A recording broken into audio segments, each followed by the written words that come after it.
Hello, hello. Assalamualaikum warahmatullahi wabarakatuh.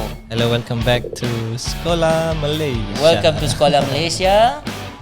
Layari YouTube di Skolar Malaysia. Facebook. Kita ada Skolar Malaysia Facebook. Kita ada juga Instagram. Okay, so mohon subscribe, follow sebagainya. So sekarang hari ni kita ada tetamu jemputan. Bagi tepukan sikit. Hai. Yeah, ada another person join. Ni mai dari jauh ni kami import dari Saudi. Saudi. Saudi Al-Arabia. Dah boleh hebat cakap bahasa Arab. Sabah al-khair. Sabah nur. Insya-Allah. Tak tanya nama lagi, nama. Okey, nama dia beri ni Dr Norshuhani Zamin. Yeah. Dr Norshuhani kiranya kalau ikut dulu klik dekat sama-sama dekat UTP lah. Sama-sama dekat UTP, tapi Kak Nini ni dah merantau banyak tempat dah ni Kak Nini kan. Jenis yang satu-satunya anak dekat rumah yang tak duduk diam lah. Mak cakap dia ni anak nombor 2 memang macam tu kan. Nombor 2 dia. Nombor 2 daripada berapa? Daripada 4. Oh, okey. Biasa nombor 2 kan dia betul, macam dia suka lain jauh, sikit. dia jauh. Degil dia lebih sikit. Dia nak apa dia akan cuba buat apa yang dia nak lah. High five. Nombor 2. Yang banyak pergi jauh. Macam tu lah. Okay. So Kak Nini, sebelum hari ni kita nak bincang pasal topik, sebab Kak Nini ni dia bekerja sebagai pensyarah, assistant professor di Saudi Electronic University. Saudi Electronic. Ya bunyi cakap Arab. Electronic University di Riyadh. Di Riyadh. Jadi Kak Nini dah kerja situ selama setahun. Dah setahun dah. Okay. So, right. Tapi sebelum tu sebenarnya boleh cerita sikit tak macam Kak Nini punya academic background. For example, Kak Nini ni seorang mana? Kak Nini lepas tu. Itu bukan academic background. Academic background kan? Background lah sikit ya. Okay, nama saya Norshuhani, tapi macam dia orang panggil Nini. Biasalah nama panjang kan. Jadi biasanya Norshuhani ni tu kita double je di Nini. Jadi sweet lah panggil dia kan. So panggil I Nini je. Background okay, orang Perak lah. 08 orang Perak. 08. Cuma tak makan tempoyak je. Anak-anak mak semua tak makan tempoyak. Menantu je makan itu.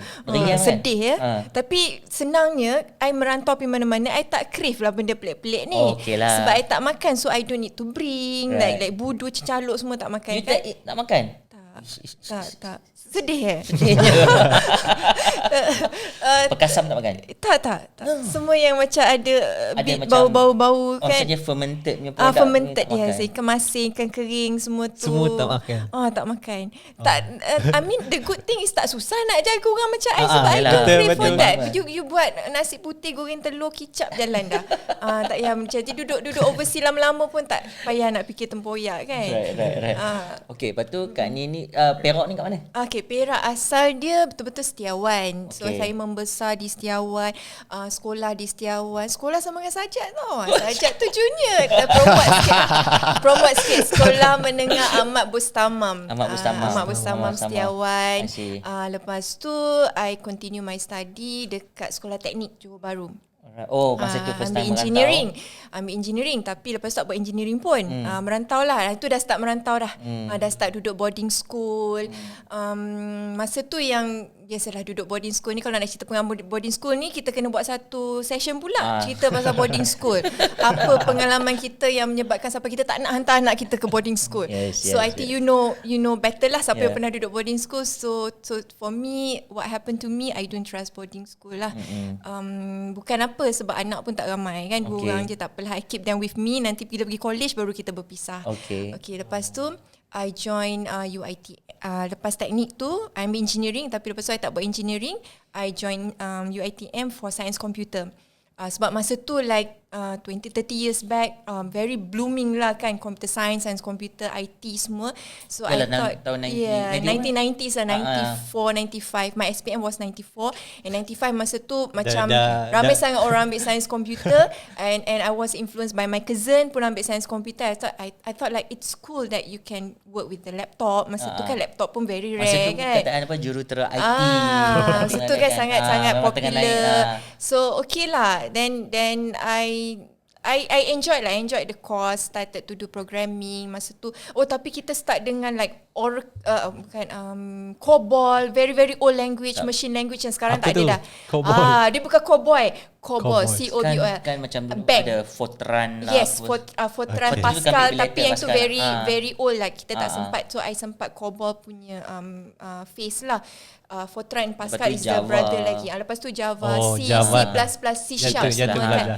Belajar Java. belajar. So kita start dengan tu. COBOL is still in use kalau kita tengok bank. Kalau you tengok screen gelap macam dekat hospital screen gelap-gelap ada Itu yang tulisan hijau kecil-kecil. Tu masih lagi guna COBOL. Dia orang masih lagi guna sebab apa? COBOL ni masih dikatakan salah satu daripada language yang paling stable. Paling stable untuk hold proses so much data. Sebab tu bank masih gunakan dan some hospital pun masih gunakan lagi. Then kalau kita nak front end yang cantik-cantik, itu yang datangnya Java. Sekarang dah ada Python dan sebagainya kan. Okay, so then I did my diploma. I banyak sangat from diploma. Memang I dari tangga ke tangga. I started from diploma. Lepas tu degree pun dekat UiTM, diploma Manjung, degree Shah Alam. Dan Manjung nombor sebab dah pindah Sri Skandar kan. And then Shah Alam for my degree. Okay.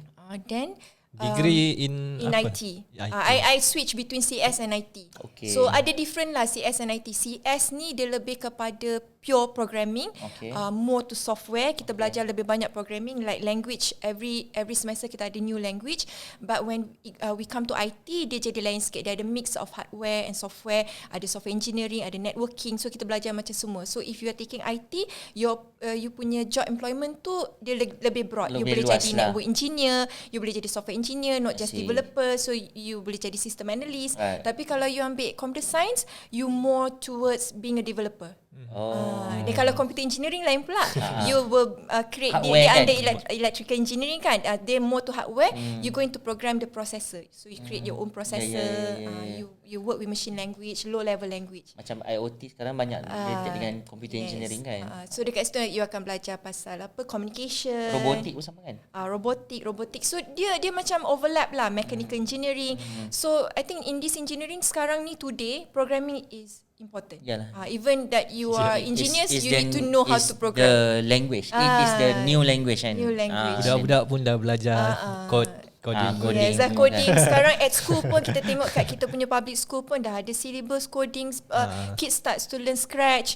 Kita start dengan block programming lah, so they can drag and drop bila dia masuk sekolah menengah. I think sekarang dia dah introduce robotics kan. Dah ada RBT tu kan, reka bentuk teknologi. Lepas tu dia ada ASK juga, ada dua asas sains komputer. Dia boleh pilih, dia dah ada majoring kan, dia ada major. Okay, doktor, lepas degree? I join UTP. Dekat sana. I was with industry for 1 year, setahun je dengan industry. Sebenarnya bagi saya, it's good to have some industry experience. Kalau you rasa you nak jadi academician, take some time, join the industries, get some industry experience. Sebab bila you dah masuk academic, dia susah nak balik ke industri. Tapi you need to share your industry experience with the student. So kalau kita sendiri yang macam tak ada gap, straight, you macam ni nak cakap macam mana to be a software engineer dekat luar, you sendiri yourself pun tak pernah experience. So luckily lah that 1 year experience, I boleh share jugalah dengan my student macam mana. Saya cuma ada 2 bulan experience. So tapi sebab tu bila kita di academic, most of the university dia bagi satu initiative called sabbatical. Dia bagi you a break where you can park yourself in the industry and get some industry experience. So that's okay lah. Alright, then after the industry 1 year, I joined UTP, Universiti Teknologi Petronas. That's how I met him. Today I know Dok. Apa Kak Nini jadi trainee tahun bila tu? Trainee 2002. For 6 months.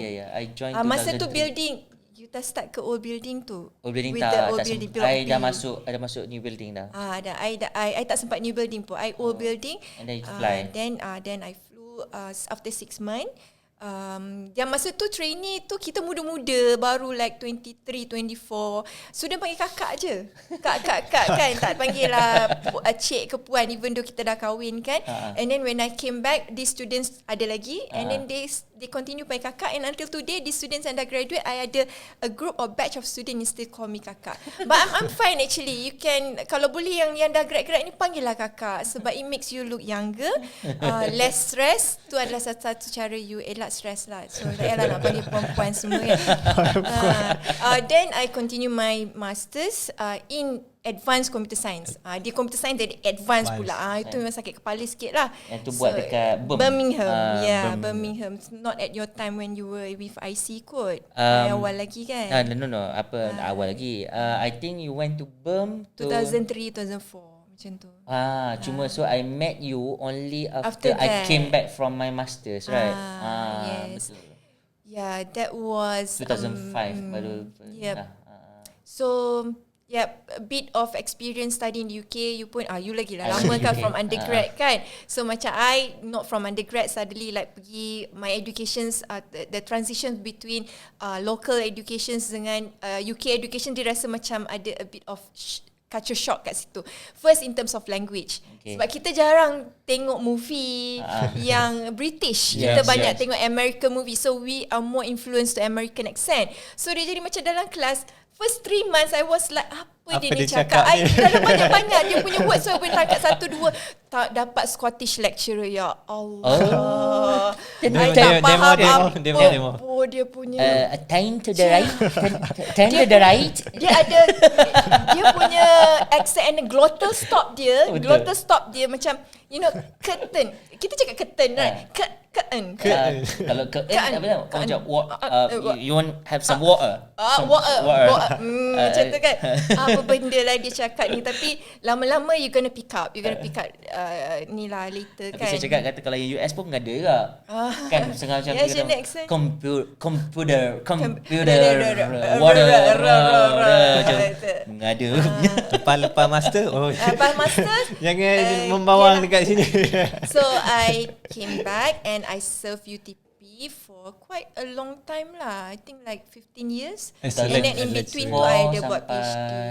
You did your PhD in UTP. 2010 I start my PhD. So 2014 finish, about 4 years. Your supervisor? While I was with UTP, Prof. Alan Oxley.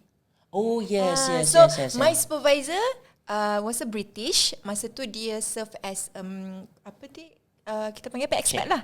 Expat lah, contract professor dekat situ. So basically, even though I'm doing it locally, I did my PhD locally, but my supervisor was a British. So I memang cara British punya supervision. So you know, memang different lah dengan kita punya local supervision. So he was very very macam mana cakap, dia punya fokus kan dekat macam writing, plagiarism, sebab dia adalah reviewer kepada Oxford Journal. Jadi dia banyak ikut Oxford Journal punya rules, styles. So macam every single picture diagram you tak boleh macam nak cut and paste, even though you boleh cut. Some supervisor benarkan you cut and paste, tapi you quote lah dekat bawah tu, you put reference. For him no, Oxford Journal tak benarkan benda. You have to redraw semua diagram. If you want to use diagram, you have to redraw. So kalau diagram tu 4, you have to redraw bagi nampak dia tak sama. Jangan bagi dia nampak dia similar. So kalau dia 4 segi kotak dia, you buat dia oval. So kalau dia macam vertical macam ni, you buat dia horizontal flow. Tapi you have to refer and quote juga dekat bawah tu where you got the ni. Cuma you tak boleh nampak sama sebab according to Oxford Journal, benda tu semua adalah effort.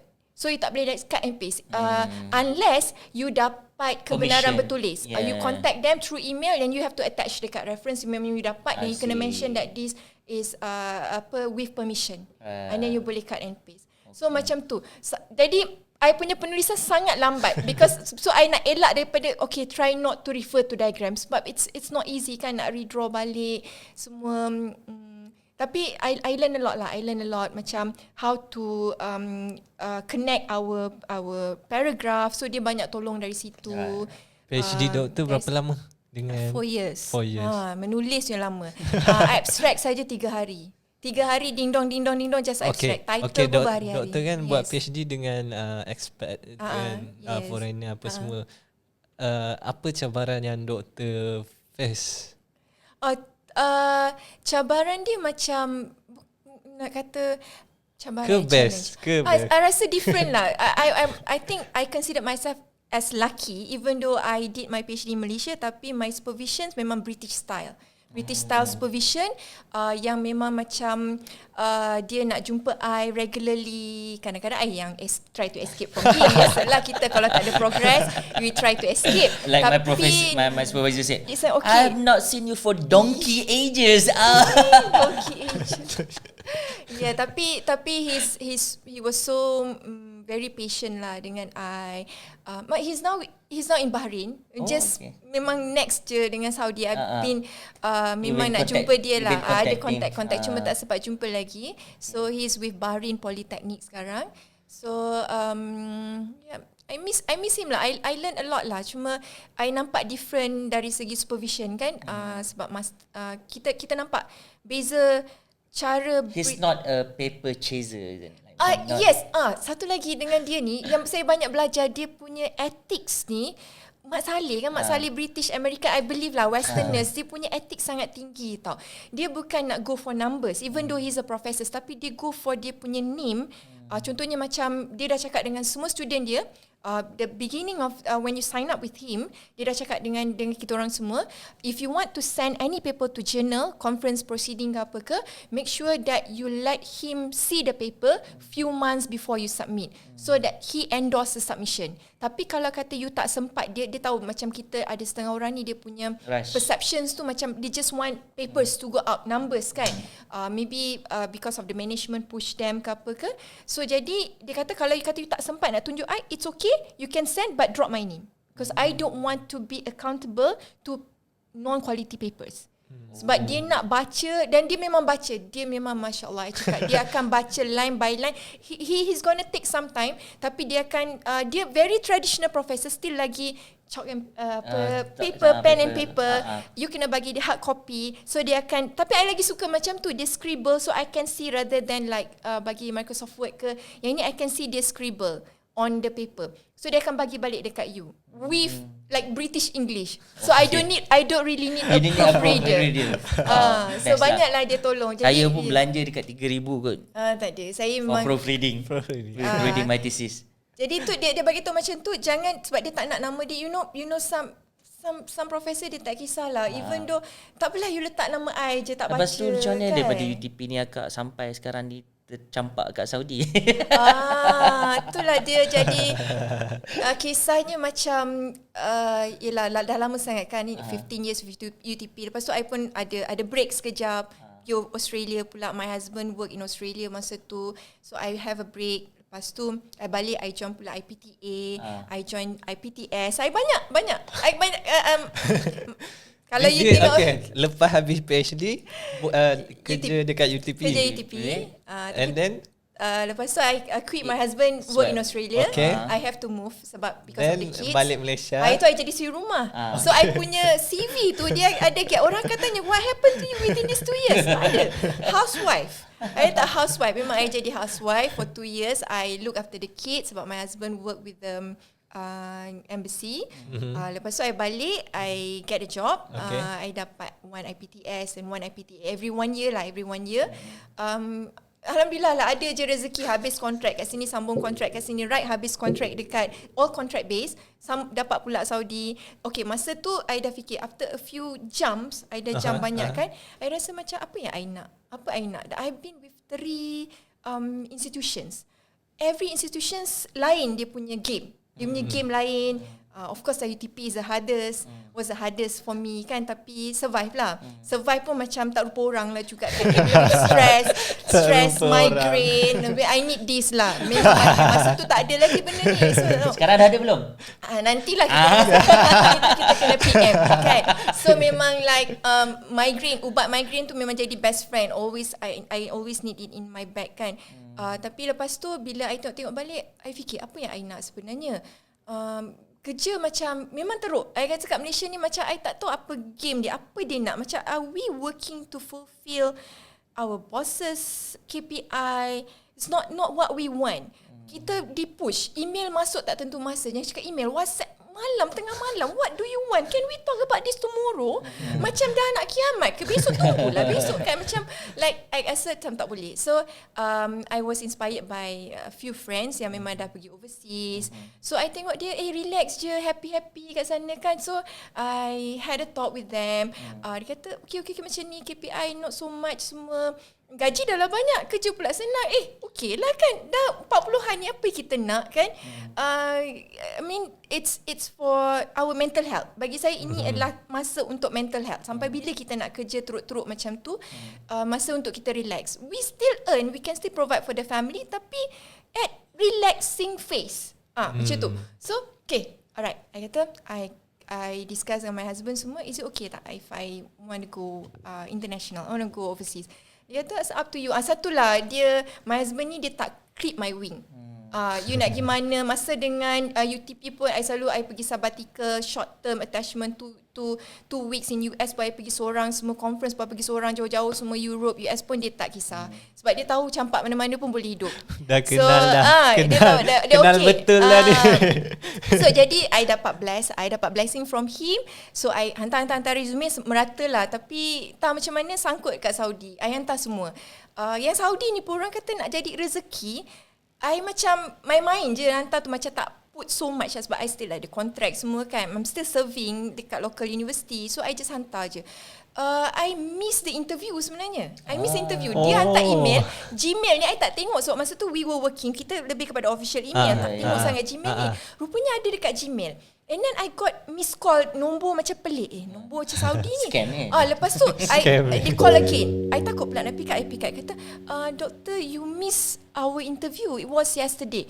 Okay. So how kata we want to reschedule the interview. Punya dia kata nak jadi rezeki, dia reschedule juga. Tapi we have to wait lah, ada time difference semua. So dia bagi I link and then interview lah with Pak Arab semua, pakai shima, pakai semua tu kan. The dean, the HOD semua. Lelaki semua. One of the toughest interview I had been.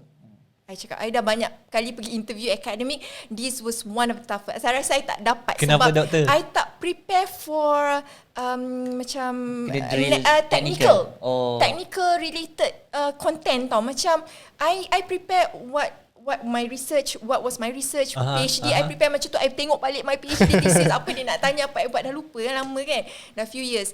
Macam tu lah my industry experience macam tu. I prepare macam tu. Apa projek yang dah buat. Ada tak soalan dia yang doktor Soalan dia sains komputer lah. Dia go subject by subject. Memang kita mengajar, tapi come on lah, kita tak mengajar benda tu like every semester. Sometimes I got networking, tapi like after few semesters I dapat lain. Kadang-kadang I dah ajar benda tu tapi dekat UTP like 10 years ago, Java. Lepas tu I tak ajar pun Java tu kan. So sekali dia keluar, okay, now we go to networking.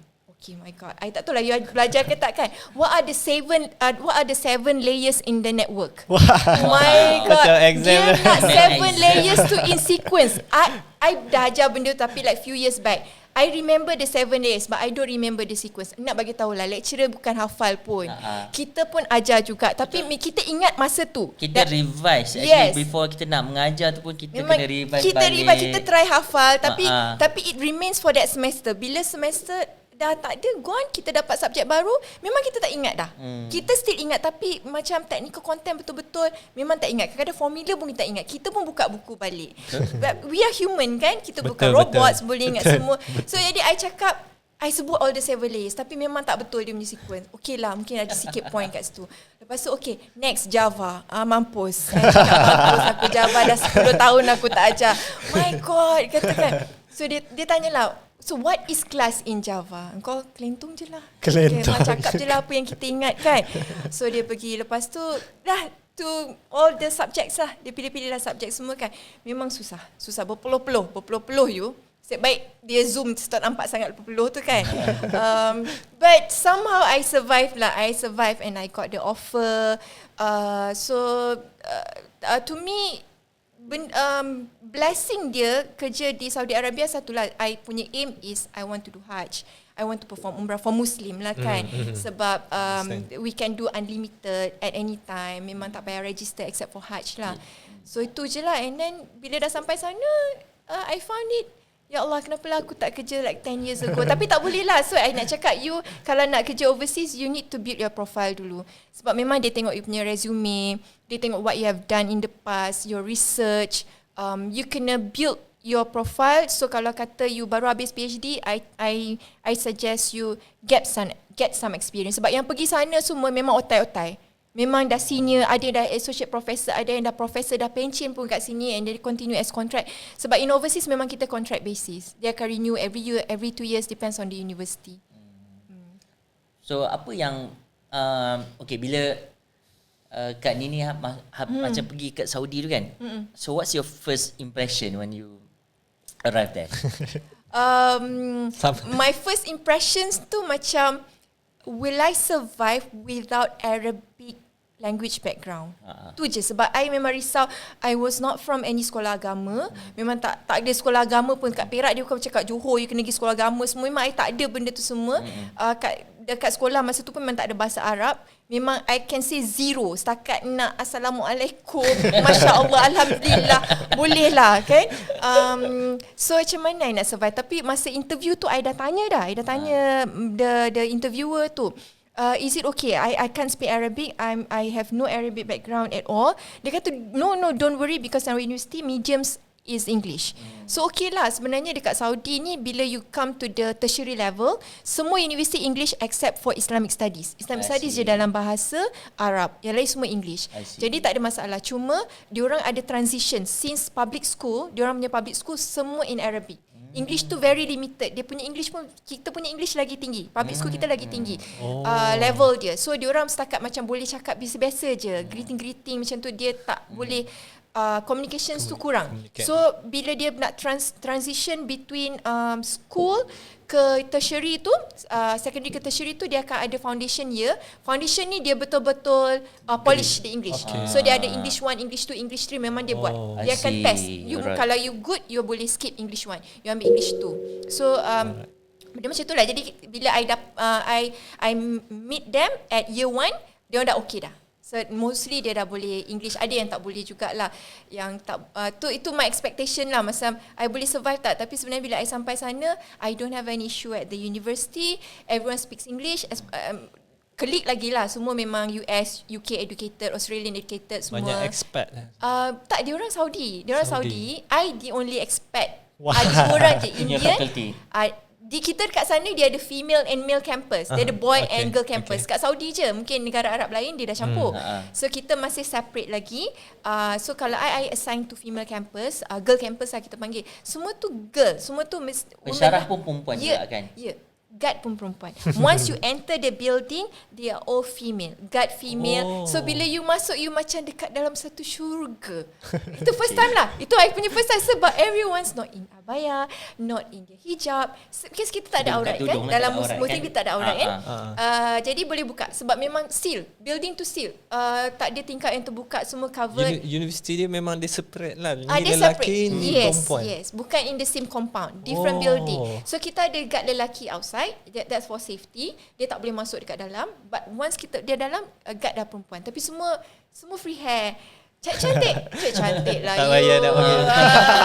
You Palestinian, Syrian. Boleh gambarkan lagi dia tak boleh masuk. Tak boleh. Bayang you tengok mata je dia pakai nikab bila dia buka. Masya Allah. I rasa I je yang paling tak lawa sekali.